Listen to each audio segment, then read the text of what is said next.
اعوذ باللہ من الشیطان الرجیم، میں اللہ کی پناہ مانگتا ہوں مردود شیطان سے۔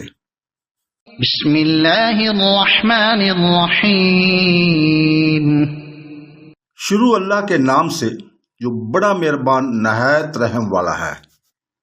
کیف یہدی اللہ قوما کفروا بعد ایمانہم وشہدوا ان الرسول حق وجاءہم البینات واللہ لا یہدی القوم الظالمین۔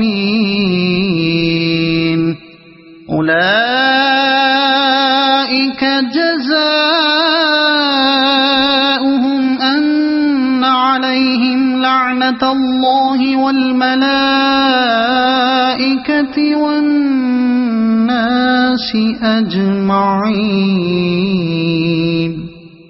خالدین فیہا لا يخفف عنهم العذاب ولا هم ينظرون إلا الذين تابوا من بعد ذلك وأصلحوا فإن الله غفور رحيم۔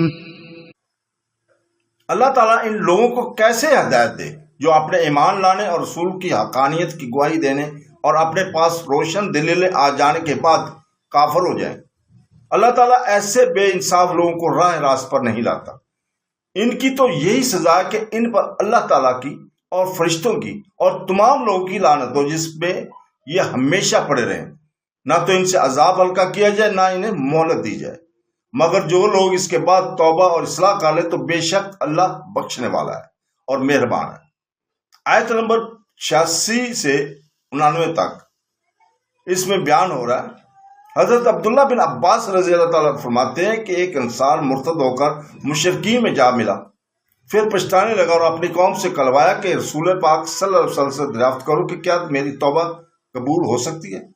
ان کے دریافت کرنے پر یہ آیتیں اتریں۔ اس کی قوم نے اسے کلوا بھیجا، وہ پھر توبہ کر کے نئے سرے سے مسلمان ہو کر حاضر ہو گیا۔ ابن جریر رحمۃ اللہ علیہ، نسائی، حاکم اور ابن حبان میں بھی یہی روایت موجود ہے۔ امام حاکم رحمۃ اللہ علیہ سے صحیح اسناد کہتے ہیں۔ مسند عبدالرزاق میں ہے کہ حارث بن سوید رضی اللہ تعالیٰ نے اسلام قبول کیا، پھر قوم میں مل گیا اور اسلام سے پھر گیا۔ اس کے بارے میں یہ آیتیں اتری۔ اس کی قوم کے ایک شخص نے یہ آیتیں اسے پڑھ کر سنائیں تو اس نے کہا، جہاں تک میرا خیال ہے اللہ کی قسم تو سچا ہے اور اللہ کے نبی صلی اللہ علیہ وسلم تجھ سے بہت ہی زیادہ سچے ہیں اور اللہ تعالیٰ سب سچوں سے زیادہ سچا ہے۔ پھر وہ حضور پاک صلی اللہ علیہ وسلم کی طرف لوٹ آئے، اسلام لائے اور بہت اچھی طرح اسلام کو نبھایا۔ بنیاد سے مراد رسول پاک صلی اللہ علیہ وسلم کی تصدیق پر حجتوں اور دلیلوں کا بالکل صحیح ہو جانا ہے۔ بس جو لوگ ایمان لائے، رسول کی حقانیت مان چکے، دلیلیں دیکھ چکے، پھر شرک کے اندھیروں میں جا چھپے، یہ لوگ مستحق ہدایت نہیں، کیونکہ آنکھوں کے ہوتے ہوئے اندھے پن کو انہوں نے پسند کیا۔ اللہ تعالیٰ ناانصاف لوگوں کی رہبری نہیں کرتا، انہیں اللہ لعنت کرتا ہے اور اس کی مخلوق بھی ہمیشہ لعنت کرتی ہے۔ نہ تو کسی وقت ان کے عذاب میں تخفیف ہوگی، نہ موقفی۔ پھر اپنا لطف اور آسان، رافت اور رحمت کا بیان فرماتا ہے کہ اس بدترین جرم کے بعد بھی جو میری طرف جھکے اور اپنے بد اعمال کی اصلاح کرے، میں بھی اس سے درگزر کر لیتا ہوں۔ صدق اللہ العظیم۔